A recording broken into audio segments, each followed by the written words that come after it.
Hamdan wa syukrulillah, syadu an la ilaha illallah wahdahu la syarikalah wa syadu anna Muhammadan abduhu wa rasuluh alladzi la nabiyya ba'dah, amma ba'd. Kaum muslimin wal muslimat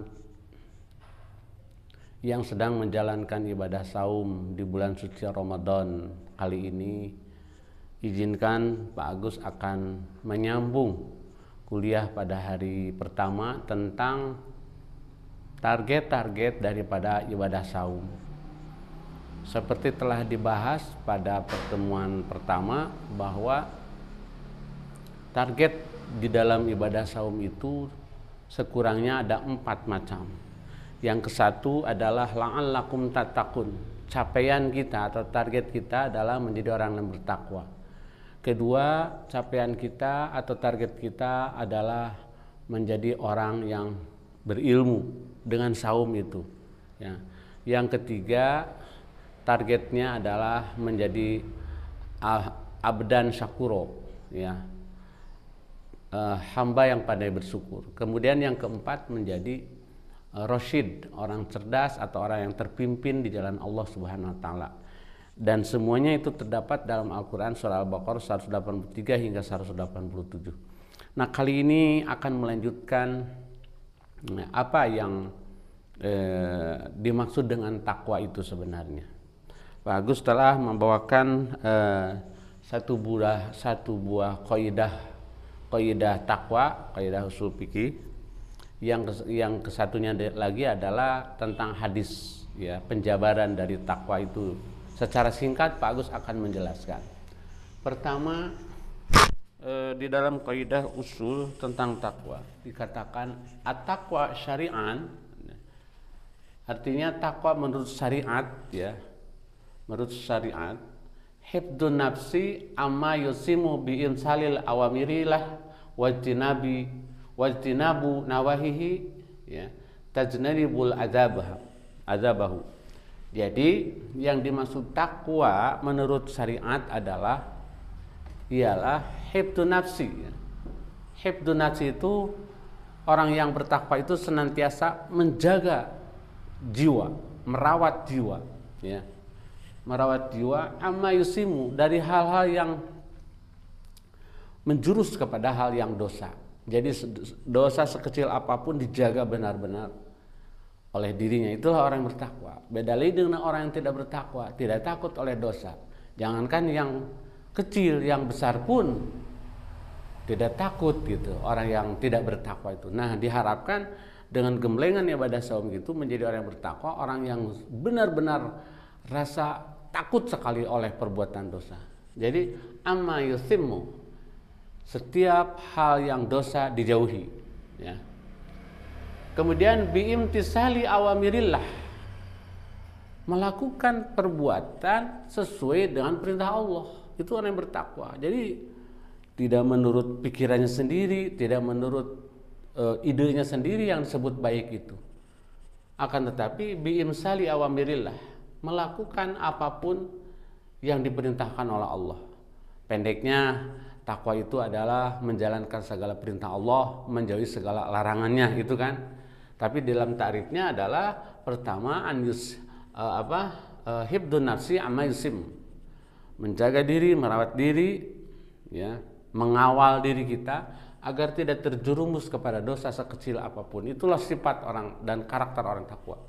Kemudian imtisalu amrillah, dia melakukan terlebih-lebih melakukan ibadah, ritual ibadah, baik saum, sholat, zakat, dan sebagainya. Dia benar-benar berdasarkan perintah Allah, ya. Atau segala perintah Allah dia lakukan semampunya. Itu kan prinsipnya di dalam ketaatan itu adalah dikatakan bahwa lakukan apa yang diperintah Allah, mastata'tum, ya. Dan jauhilah segala yang dilarang oleh Allah. Jadi melakukan kebaikan itu sampai batas kemampuan, ya. Menjalankan perintah Allah sampai batas kemampuan, karena tidak setiap manusia sama kemampuannya, kan. Seperti ada perintah sholat, kalau mampu sambil berdiri, berdiri. Tidak mampu sambil berdiri, sambil duduk. Tidak mampu sambil duduk, sambil baring. Itu sebuah contoh. Nah, wajtinabu nawahihi, dan menjauhi segala larangannya. Ya. Ijtinabal azabahu, untuk menjauhi segala untuk menjauhkan diri dari azab-azab Allah. Nah, ini adalah takrif atau definisi daripada takwa itu. Jadi target kita dari saum, ibadah saum itu di bulan Syawal harus memiliki jiwa yang hifdzun nafsi an musimma, menjadi orang yang benar-benar sangat hati-hati terhadap perbuatan dosa. Nah, seperti itu. Kemudian ada sebuah hadis yang sangat jelas sekali prinsip-prinsip takwa itu, atau ciri-ciri yang khas orang-orang takwa itu adalah an Abi Zar, dari Abu Zar, Jundub bin Junadata wa bani Abdurrahman, Mu'adz bin Jabal, dari Mu'adz bin Jabal, sahabat Mu'adz bin Jabal, radhiyallahu anhu ta'ala anhuma. Ya. Semoga Allah Ta'ala meridho kepada keduanya, yaitu kepada Abu Zar, ya, dan putranya. An Rasulillahi sallallahu alaihi wasallam, dari Rasulullah sallallahu alaihi wasallam, qala, bersabda Rasulullah. Nah, ini perintah yang sangat simpel sekali dari Allah. Ittaqillah haitsuma kunta. Ittaqillah, ya, bertakwalah kepada Allah. Bertakwa kepada Allah itu yaitu tadi, berhati-hati terhadap perbuatan dosa dan melakukan amal baik sekemampuannya, melakukan segala perintah Allah sekemampuan kita. Jadi ittaqillah, bertakwalah kalian haitsuma kunta, dimanapun kamu berada, mau di pasar, mau di rumah, mau di tempat apa saja, tetap kita mempertahankan. Jadi istilahnya tidak lolonokan, ya, jangan terbener deui, bener tidak seperti itu, tapi dia istiqomah, konsisten mempertahankan ketakwaan dimanapun kita berada. Karena dimanapun kita berada ada tuntutan ketakwaan, akhlak yang baik, ya.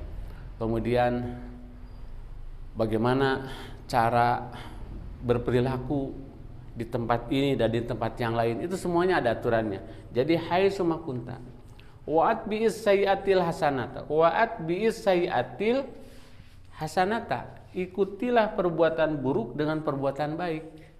Nah, ini mengingatkan kita bahwa manusia itu tidak ada yang sempurna, hadirin para pemirsa sekalian. Jadi tidak ada yang bisa mengklaim bahwa saya ini manusia super, manusia yang suci, yang tidak mungkin salah. Hanya satu-satunya yang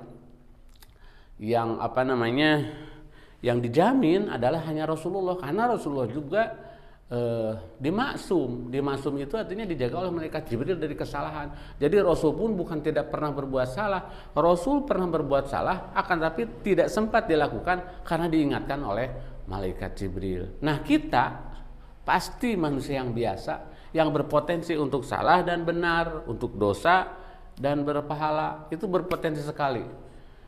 Oleh karena itu, ketika kita berbuat kesalahan, keburukan, atau memiliki tabiat-tabiat yang kurang baik, yang sulit dirubah, akhlak yang sulit dirubah misalnya, yang kita sudah berjuang, berusaha untuk bisa merubah sikap, berubah akhlak kita, tetapi sangat sulit sekali, misalnya pemarah, ya, dan lain-lainnya, sambil kita ngereyeh berubah dari sikap yang tidak baik, sesusah apapun kita lakukan, tetapi disertai dengan mengikutinya dengan kebaikan-kebaikan. Artinya perbanyaklah sedekah, sholat wajib, sholat sunnah, umroh dan lain sebagainya. Itu untuk meredam, ya, keburukan-keburukan kita, ya, kesalahan-kesalahan kita yang tidak disengaja tentunya, bukan yang disengaja. Karena itu tadi, bahwa manusia itu tidak bisa lepas daripada salah dan dosa. Al-insanu mahalul khotawat wa nisyan. Manusia itu adalah berpotensi salah dan lupa. Untuk menanggulanginya, meredamnya adalah dengan berbuat sebanyak-banyaknya al-hasanah, kebaikan. Dan kebaikan di sini adalah yang lebih dominan adalah sedekah jariyah bagi orang yang mampu, atau zikir sebanyak-banyaknya bagi orang yang tidak berkemampuan untuk bersedekah, memperbanyak salat-salat sunat, memperbanyak saum-saum sunat, itu adalah kebaikan-kebaikan untuk mengcounter kelemahan kita sebagai manusia, ya. Kemudian kata Nabi, tamhuha itu artinya akan menetralisirnya, akan menghapusnya. Jadi dosa-dosa yang pernah dilakukan bisa terhapus oleh kebaikan-kebaikan yang kita lakukan. Itu hebatnya Islam. Dan inilah ketakwaan. Orang yang bertakwa itu tidak pasti tidak bersalah gitu. Orang yang takwa itu di soledad pasti ada wae atuh. Hanya berhati-hati. Tapi ya itu tadi, pasti kecelakaan, omongan, sikap dan sebagainya. Nah, semuanya itu sebagaimana firman Allah dalam Al-Qur'an surat Al-Imran, ya. Wa idza fa'alu fahisatan aw dzalamu anfusahum zakarullah fastaghfiru lidzunubihim. Ya, apabila kalian sudah kadung melakukan kesalahan, ya, fa'alu fahisatan, melakukan fahisah, aw dzalamu anfusahum, atau mendolimi diri sendiri, fastaghfiru lidzunubihim, segera beristighfar, nanti akan diampuni oleh Allah. Ya, itu surat Al-Imran. Jadi kesimpulannya, orang yang bertakwa itu bukan orang yang tidak pernah berbuat salah, tapi memperkecil kesalahan karena tadi itu, karena hifdzun nafsi, berhati-hati, menjaga, mengawal jiwanya untuk tidak melakukan kesalahan.